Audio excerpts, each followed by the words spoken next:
Welcome. I'll wager that in the first 7 pages of this book, Losing Our Way, you will be hooked. And when you close the final chapter, you will have seen our country as you haven't in a long time, intimately, through the eyes of a great reporter. His stories take us across America, from the Best Buy headquarters in Minnesota to ordinary homes in Allentown, Pennsylvania. You will meet Jessica Gallardo at our high school in Brooklyn, and Rico and Frankie Blancaflor of Montclair, New Jersey, survivors of Hurricane Sandy. You will never forget what happened in an orchard in Afghanistan to Lieutenant Dan Brzezinski and to Troy Orion Tom, the Navajo Indian from Shiprock, New Mexico. You'll discover how corporate tough guys, Neutron Jack Welch and Chainsaw Al Dunlop, model the CEO of the future, blazing away during the high noon of capitalism at the middle class and working people. Here is how America lost its way. But you'll also see why the only practical response to what's happened to us is for people to fight back. That may sound like a cliche, perhaps, but Bob Herbert has seen it happen before and comes home from his journey believing it can happen again. He was a columnist for the New York Times for 18 years, a champion of working people and the middle class, like his hard-working parents in New Jersey. We're good friends and kindred spirits, as well as colleagues at the Schumann Media Center, from which he is presently on leave working on a major documentary. Bob, good to see you again. Great to be here, Bill. Thank you. What does the country look like out there? You encounter a lot of problems in the book as you travel the country, but you also encounter a lot of people. Let's start with some of those people. Tell me about Mercedes Gordon. This was a young woman, 32-year-old woman, a delightful woman.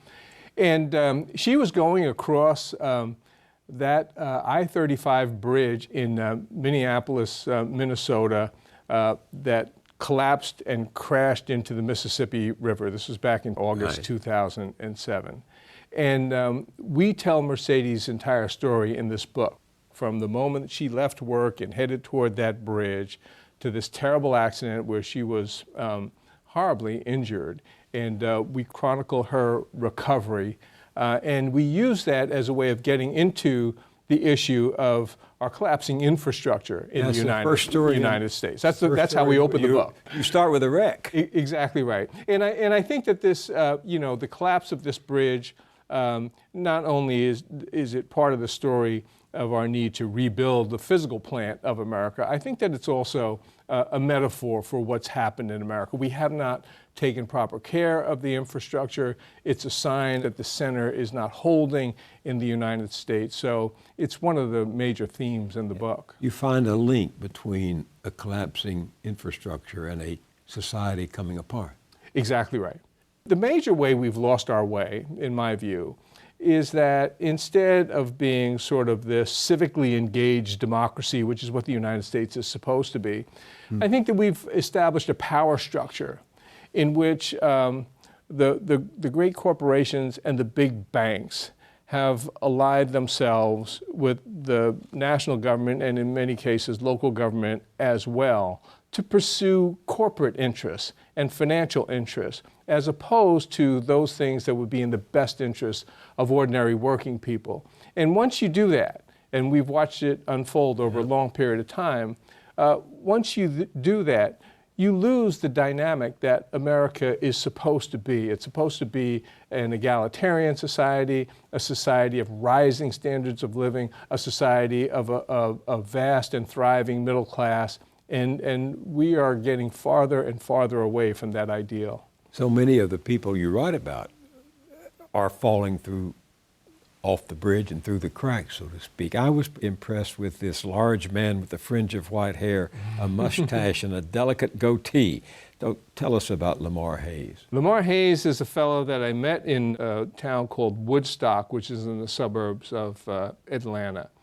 And he was in the worst industry you could be in at the time of the recession. He was in the housing industry. He built houses for a living. He was a construction supervisor. So he lost his job. This is a fellow who was 52 years old at the time that I talked to him. And what happened was the first thing that struck him was shock at having lost his job, having been fired. But he had not realized how much he loved his work. And he said that after he got the word from his employer, he just got into his pickup truck and he was driving home. He had a long drive home and he had to figure out how to tell his wife what had happened. And he said he had to pull over and he just broke down and cried in the pickup truck because he'd lost his job. Even though he was distraught over losing his job, it did not occur to him at first that he wouldn't be able to get another good job. He'd worked all of his life. This was a middle-aged man who had raised a family, had 2 daughters still living at home, but he couldn't get a decent job. As he put it, there were no jobs that paid anything.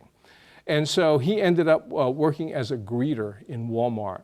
And he had this quote that he told me. He looked at me with a strange expression on his face, and he said, "God must really have a sense of humor if he made me a greeter at Walmart." But you find a lot of people like him who are working harder and earning less. Right? Exactly. You have one of the things that has struck me, in not just in connection with the book, is the tough time that young people are having now getting a foothold on a decent standard of living in the United States. I grew up in the early post-war decades, the 50s and 60s, and I think that was probably the greatest time of all to be growing up in America. I mean, jobs were so plentiful, college education was not expensive, kids did not come out burdened with all this college debt and that sort of thing. That's changed. So when I talk to bright kids, college graduates, in many cases coming out of elite schools, and they just say, one, everybody has college debt. I mean, that's their biggest expense when they come out of school. But the other thing is they're having trouble, even though they have a 4-year degree, they're having trouble finding gainful employment, finding jobs that, as Lamar Hayes would say, that pay anything. And so they're living either doubled up, sometimes 4 and 5 kids to an apartment, or they're going back home to stay with mom and dad. So they're having trouble, for those who want to get married or begin raising a family or make the first down payment on a home. They're having trouble making these steps, which are part of the ladder to the good life in the United States. What's the catch-22 you say we're trapped in? For better or worse, whatever anybody wants to think of it, we have a consumer capitalism in this country.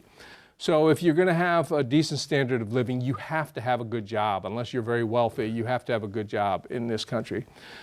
The way it works is that if Americans are working, they spend a lot of money, that powers the economy, that causes businesses to thrive, businesses hire, and you set in motion a virtuous cycle. But what we've done as a result is with this alliance of the banks and the big corporations and the government, they're working against the interests of working people. They want to pay as little as possible to their employees. They don't want to provide benefits. Job security has become a thing of the past, even for people with very good jobs.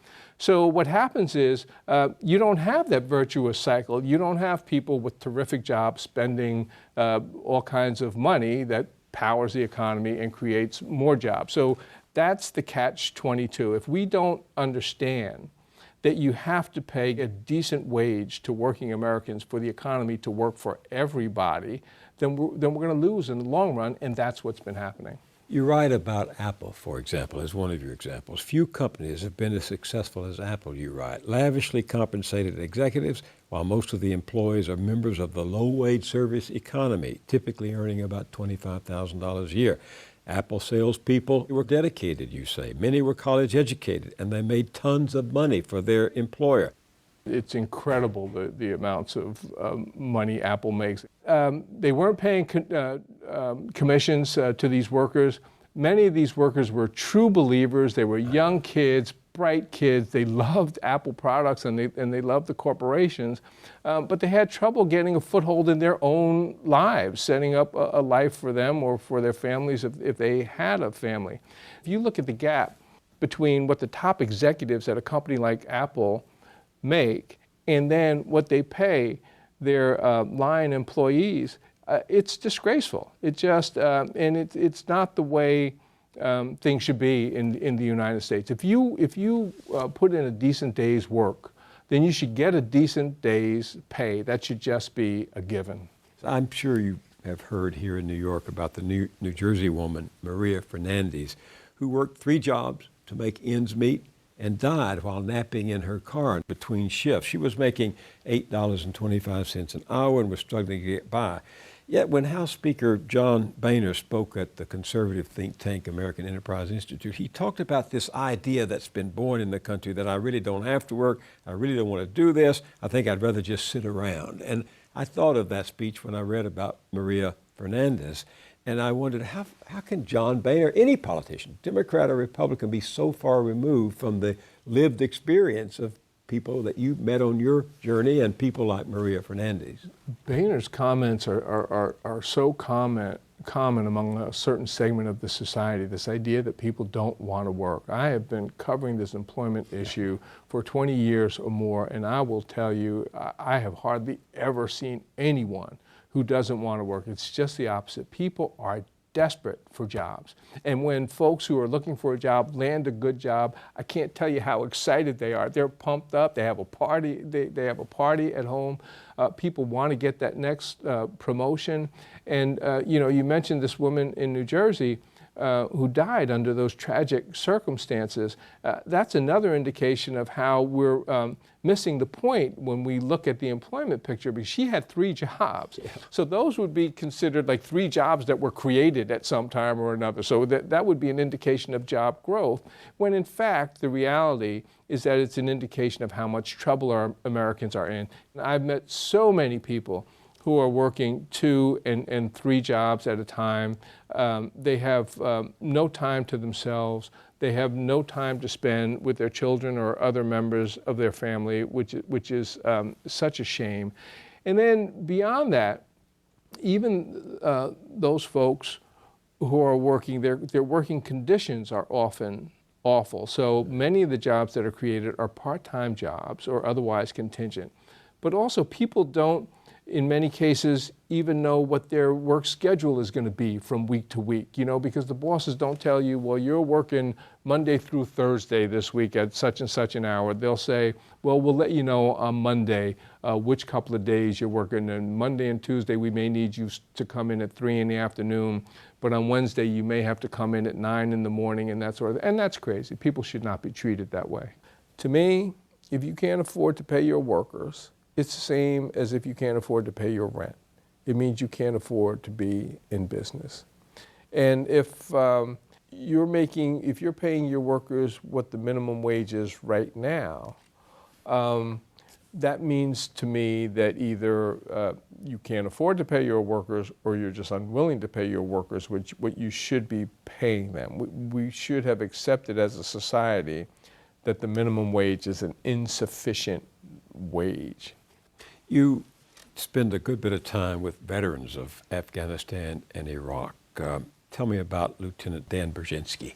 Dan Brzezinski is one of the most inspirational figures that I've ever met. This was a 24-year-old guy, graduate of West Point, really smart kid. He graduates in 2009, I believe it was. In any event, he goes to Afghanistan. It's his first combat tour. And he's leading a platoon of young guys over there. And, he's stepped on one of those improvised explosive devices, and both of his legs were blown off. One way up by the hip, he had what they call the hip disarticulation, which meant that they thought that he would not even be able to walk with artificial limbs.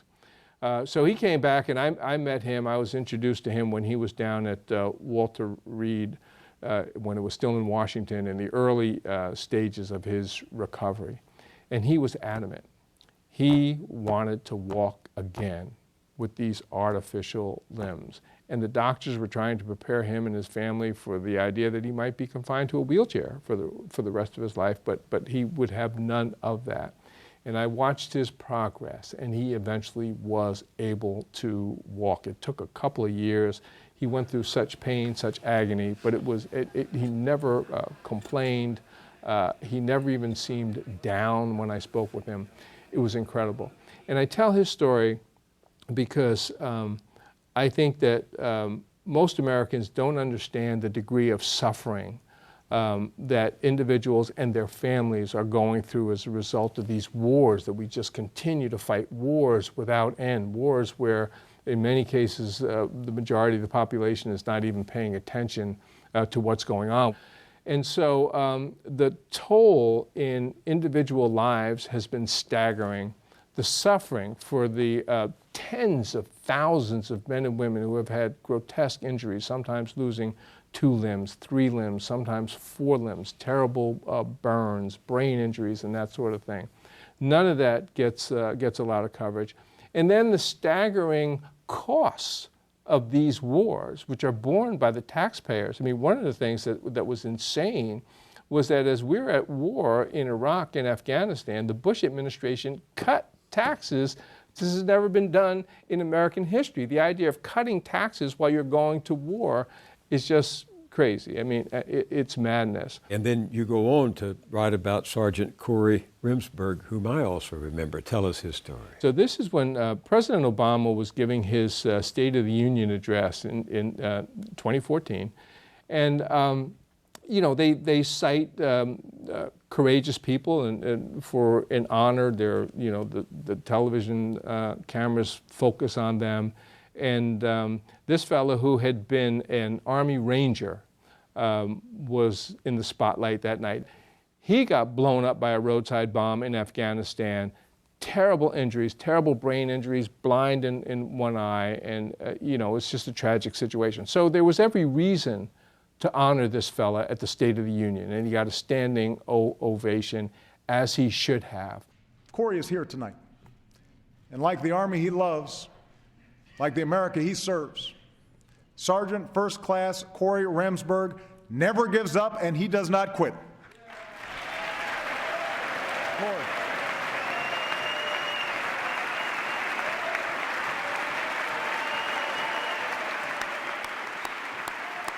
But the thing that struck me, and which didn't get a lot of attention at the time, was that this fellow was gravely wounded in his 10th deployment to the war zone. He had been to Iraq and Afghanistan 10 times. And the reason that's the case is because we don't have enough people volunteering to fight these wars that we're constantly engaged in. So the men and women who do volunteer, they just get sent into combat over and over and over. It's like playing Russian roulette. Eventually something terrible is going to happen.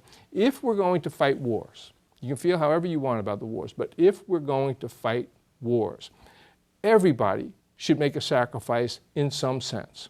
We should have a draft, so those who are fit and are of combat-ready age should be subject to actually being sent into the war zone. Everybody should be paying increased taxes to pay for these wars, and we should be making other sacrifices, as Americans did in World War II. Why don't we? We don't, because nobody wants to pay additional taxes, and the politicians have found out that this is the way to get electoral votes, and the politicians are interested in getting elected, in amassing power, in raising funds to finance their campaigns, and whatever other benefits they get. They are interested in themselves, their lives, and the power they can accumulate. They are not interested, in most cases, in what's best for the American people. So, and you come home having found, or with the conviction that we just don't want to seriously address these big challenges that you found in case by case, story by story, person by person as you travel the country. It seems to me that we don't. It's more the idea of out of sight, out of mind, which is why we don't pay close attention to the men and women who are fighting our wars, which is why we don't look closely at the implications of the continuing employment crisis, whatever those monthly jobless numbers tell us. And I think that we're not going to begin to really get out of this, to get back on the right track, until individual Americans start taking it upon themselves to pay closer attention and become more civically engaged. Some are, as you know. I mean, the People's Climate March, the opposition to one grievance after another out there has different people involved in different protests. I agree. That's absolutely true. There's actually quite a few people who are engaged in one effort or another. But what we need is some leadership to emerge from these disparate groups that can pull some of that energy together in a force that demands the attention of the population at large. And the examples that I give in the book are the early days of the labor movement, for example, when people weren't paying much attention to these workers. They were lousy jobs, they weren't making any money. But the big deal was they fought hard, and it was a sustained effort, and leadership emerged from those efforts that was powerful. Same thing happened in the civil rights movement. The same thing happened in the women's movement. So what I think is necessary is that we have a more focused, sustained effort to engage some of these great challenges facing the country. The leadership will emerge if you do get that kind of focused effort. I think right now, even though there are a lot of people that work on a lot of serious problems, it's too diverse, too diffused, too disparate. What would this broad movement focus on? I would think, there are any number of things it could focus on, but my choice would be employment, because that would begin to lift standards of living. And it is when standards of living are going up that the public at large feels that they can pay more attention to some of these other issues rather than you spend almost all your time trying to get your bills paid or trying to find a job or whatever. America works when individual Americans are working. That is those are the best of times for America, and that to me is the essential issue. Every person who has been at this table would nod when they read in your report that the tremendous power in the hands of the moneyed interests will not be relinquished voluntarily. What do we do about it? That is the case where you have to have ordinary Americans stand up and say, enough. And this is a case where voting is crucially important. I argue in the book that voting is not enough, but it is crucially important. People need to start voting against the excessive power of the great moneyed interests in this society.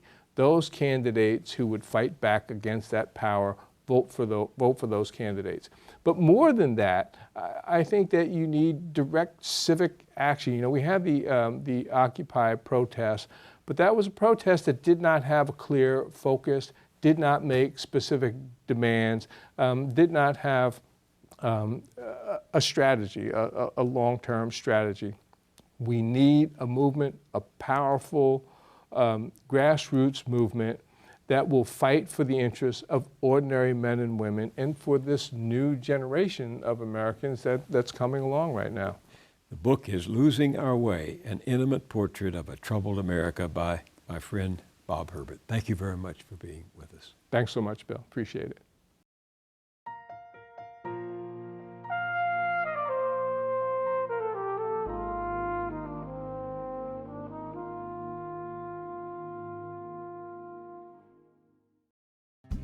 At our website, BillMoyers.com, you can read an excerpt from Bob Herbert's new book, Losing Our Way. That's all at BillMoyers.com. I'll see you there, and I'll see you here next time.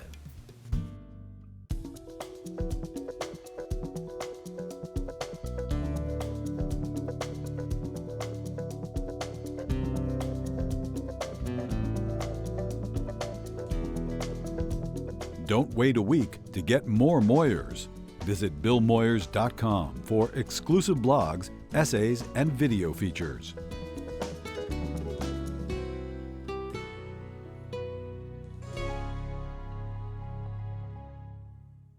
Funding is provided by Ann Gumowitz, encouraging the renewal of democracy. Carnegie Corporation of New York, supporting innovations in education, democratic engagement, and the advancement of international peace and security at carnegie.org. The Ford Foundation, working with visionaries on the front lines of social change worldwide. The Herb Alpert Foundation, supporting organizations whose mission is to promote compassion and creativity in our society. The John D. and Catherine T. MacArthur Foundation, committed to building a more just, verdant, and peaceful world. More information at macfound.org. Park Foundation, dedicated to heightening public awareness of critical issues. The Kohlberg Foundation, Barbara G. Fleischman, and by our sole corporate sponsor, Mutual of America, designing customized individual and group retirement products. That's why we're your retirement company.